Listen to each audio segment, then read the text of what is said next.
This channel does not promote any violent, harmful, or illegal activities. All content provided by this channel is meant for an education purpose only. ED অভিযানের পর দিনই ফের আক্রমণাত্মক সুজিত বসু। বিরোধী দলনেতা শুভেন্দু অধিকারীকে নিশানা দমকল মন্ত্রীর।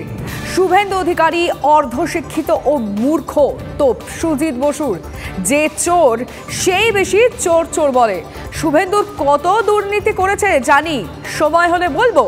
TV9 বাংলাকে এক্সক্লুসিভ সাক্ষাৎকারে বিস্ফোরক দমকল মন্ত্রী। যখন এখানে রেড হচ্ছিল তখন বিরোধী দলনেতা বললেন যে আপনি ব্যাগ তৈরি রাখুন। আমি তো আজকে গঙ্গাসাগরে যাব। গঙ্গাসাগরে ওখানে খুব ঠান্ডা আছে, তা নিজের প্রোটেকশানের জন্যে একটু তো গরম জামা নিতেই হবে। আর বাদবাকিটা বলি যে গঙ্গাসাগর থেকে ফিরে এসে বলবো যা বলবো। শুভেন্দু অধিকারী বলছে যে আপনার বাড়ির দুজন চাকরি পেয়েছে, সেগুলো তদন্ত করা দরকার, আপনি সরাসরি দক্ষিণ দমদম পুরসভায় নিয়োগ দিতে যুক্ত। দেখুন, আমি একটা কথা বলি। প্রথম কথা হচ্ছে, অর্ধশিক্ষিতদের সঙ্গে কথা বলা উচিত না। আমি তো বলেছি, কেউ গামবাট, কেউ এদের সঙ্গে কথা বলতে চায় না, কারণ এদের মিনিমাম আমি কারোর পরিবার নিয়ে বলি না।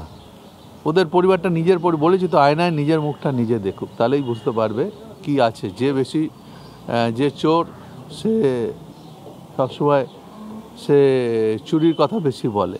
আর পকেটমার যখন বাসে ওঠে দেখবেন, পকেটমার যখন পকেট কেটে বেরিয়ে যায় তখন চোর চোর চোর বলতে থাকে। তা সুতরাং বুঝে নিন, আর এর উত্তর মানুষ দেবে। জানি তো আমি ও কী করেছে, ওর দুর্নীতিটা আমরা খুব ভালো জানি, ওই জন্যই তো পালিয়েছি। এমনি বলবো না, যখন বলবার ঠিকই বলবো। আপনার ফোনটাও নিয়ে নেওয়া হয়েছে, আপনি বারবার আবেদন করেছিলেন, কতটা অসুবিধা হচ্ছে বর্তমানে? নিশ্চয়ই অসুবিধা হচ্ছে। তারপর একটা ফোন জোগাড় করে নিয়েছি। তার কারণ হচ্ছে, দেখুন, আমার ডিপার্টমেন্ট হচ্ছে ফায়ার সার্ভিস অ্যান্ড এমার্জেন্সির কোনো সময় হয় না। আর আমাকে তো এই গঙ্গাসাগরে যে ডিউটিটা করতে, আমি তো গঙ্গাসাগর ঘুরতে যাচ্ছি না, ডিউটি করতে যাচ্ছি। সেখানেও 4 দিন বিভিন্ন অফিসারদের সঙ্গে আমাকে লিয়াজও করতে হয়। তা আমি বলছিলাম, যা নেওয়ার এখান থেকে ডাটা নিয়ে নিন, আপনি ওটা দিয়ে যান, কিন্তু দেয়নি। কী করব? ওরা বলছে ওপর থেকে অর্ডার আছে। ওপরের অর্ডার ঠিক আছে, আপনার ক্যারি আউট করুন। আমার একটু কষ্ট হয়েছে, কিন্তু করে নিতে হবে। ডকুমেন্টস তো নিশ্চয়ই কিছু থাকে, কিন্তু আমার এমন কোনো ডকুমেন্টস নেই যেটা কোনো অন্যায়ের সাথে ব্যাপার আছে। আর আমি ওই সব নিয়ে মাথা ঘামাই না। তার কারণ আমি জানি এগুলো সব পলিটিক্যালি হতে দিন, যারা করতে চাই যে করতে দিন। আমি সব রকম বলেছি, সহযোগিতা করতে প্রস্তুত আছি, আজও বলছি সহযোগিতা করব সব ব্যাপারে। কিন্তু এই যে মেলাইন করার যে চেষ্টা, এটা বন্ধ হওয়া দরকার আছে বাংলার রাজ্যে। ওরা 14 ঘন্টা এসছে, পাড়ায় CRPF নামিয়ে দিয়েছে, পাড়ায় এসব। আমাদের পাড়াটা খুব শান্ত পাড়া, আমি শান্তভাবেই এই অঞ্চলটাকে, পুরো কনস্টিটিউশনটাকে খুব শান্ত রেখেছি। তা সেখানে এসব লোক দেখেনি। ক্যামেরা বিনোদ সিংহের সঙ্গে সুশোভন ভট্টাচার্য, TV9 বাংলা।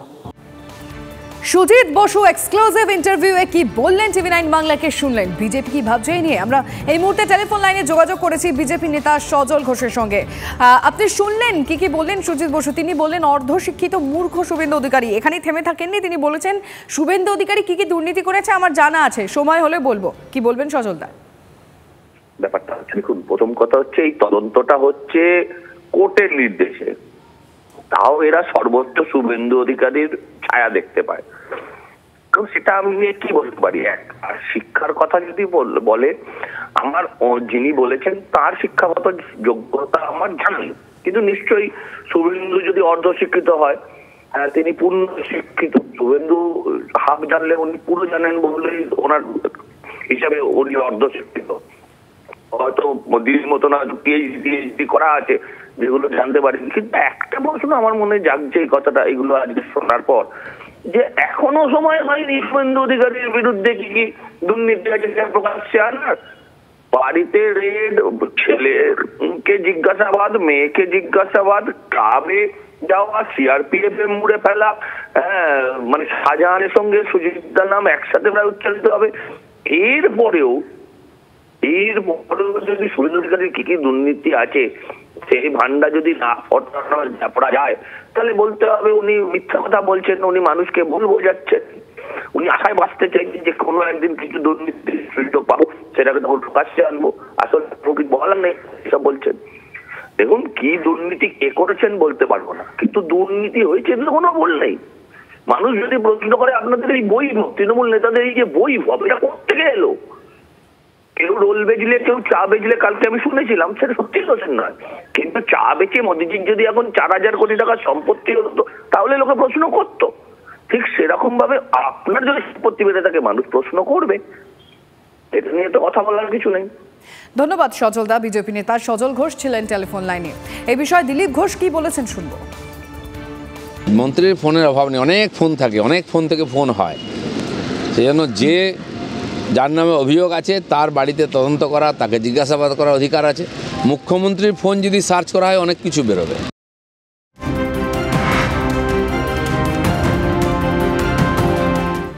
এবার নজর আর একটি গুরুত্বপূর্ণ খবরে। কলকাতায় এসে আইন শৃঙ্খলা ও দুর্নীতি ইস্যুতে তৃণমূল সরকারকে তীব্র আক্রমণ করলেন কেন্দ্রীয় মন্ত্রী অনুরাগ ঠাকুর। অপরাধী ও দুর্নীতিগ্রস্তদের আশ্রয় দেয় তৃণমূল কংগ্রেস। বাংলায় আইন শৃঙ্খলার পরিস্থিতি ভয়ঙ্কর। সন্দেশখালী কাণ্ড ও সন্ন্যাসীদের ওপর হামলার প্রসঙ্গ টেনে আইন শৃঙ্খলা ইস্যুতে তোপ কেন্দ্রীয় মন্ত্রী। বাংলায় তোষণের রাজনীতি চলছে। তৃণমূল নেতারা টাকা তছরূপের সিদ্ধহস্ত। কটাক্ষ अनुराग ठाकुर। सुनबो की बोलेছেন। पश्चिम बंगाल में कानून व्यवस्था चरमरा गई है। जो जनता की भलाई के लिए पैसा आता है, पाई पाई को खाने का पक्का इंतजाम किया जाता है। कट मनी के नाम से मशहूर यहाँ के नेता और यहाँ की सरकार हो गई है। गरीबों की भलाई के लिए जो पैसा केंद्र से आता है उसमें भी कमीशन खाने का हर संभव प्रयास किया जाता है। भ्रष्टाचार चरम सीमा पर है। भ्रष्टाचारियों को संरक्षण देने का काम, शेल्टर देने का काम पश्चिम बंगाल की सरकार क्यों करती है? यहाँ की माननीय मुख्यमंत्री ममता बनर्जी जी, क्या उनकी पकड़ अपने मंत्रियों, अपने सांसदों, अपने विधायकों पर नहीं है? क्या लूट की खुली छूट ये उन्होंने दे रखी है कि इनके लोग इनकी सुनते नहीं? अगर लूटने वालों के खिलाफ कार्रवाई की जाए तो उन्हीं अधिकारियों के खिलाफ इनके गुंडे, इनके अधिकारी, इनके कार्यकर्ता टूट पड़ते हैं, मारते हैं। ये देश में कहीं नहीं होता, पश्चिम बंगाल में होता है। এই মুহূর্তে আমরা টেলিফোন লাইনে যোগাযোগ করেছি সিপিএম নেতা সুজন চক্রবর্তীর সঙ্গে। সুজন বাবু, আপনি শুনলেন অনুরাগ ঠাকুর তিনি কলকাতায় এসে কি বলেছেন, বাংলার আইন শৃঙ্খলা পরিস্থিতি নিয়ে প্রশ্ন তুলেছেন।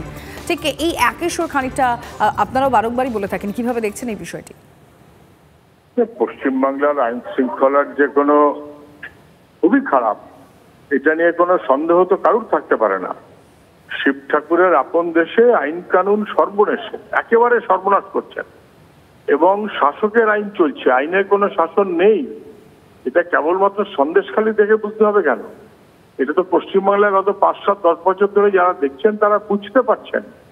একেবারে নির্বাচনের সময় কারা খুন হলেন সেই সংখ্যাতেও পর্যন্ত কারচুপি করা হয়। বকটুই কাণ্ডের পরে মুখ্যমন্ত্রী নিজে গিয়ে বলেন যে কেস ঠিক মতো সাজাতে হবে এবং কেন তৃণমূলের নেতা পুলিশকে খবর দিল না, অর্থাৎ তৃণমূলের নেতার উপর নির্ভর করে পুলিশের যাতায়াত হবে, এটা তো কার্যত মুখ্যমন্ত্রী নিজেই পারলে প্রায় বলেন, এর নিয়ে কোনো সন্দেহ নেই। কিন্তু অনুরাগ ঠাকুরের কিসব বলার অধিকার থাকে নাকি? অনুরাগ ঠাকুর মানে গুলি মারো সালোকো, গুলি বন্দুকের কারবার করা যে বাহিনী গোটা ভারতবর্ষ চলছে। মণিপুরের দিকে তাকান, উত্তরপ্রদেশের দিকে তাকান, হরিয়ানার দিকে তাকান, গোটা ভারতবর্ষ। তাহলে বিজেপির এসব কথা বলার মতো কোনো রাইট আছে বলে আমার মনে হয় না। এটা সত্য যে পশ্চিমবাংলা আইনের কোনো শাসন নেই।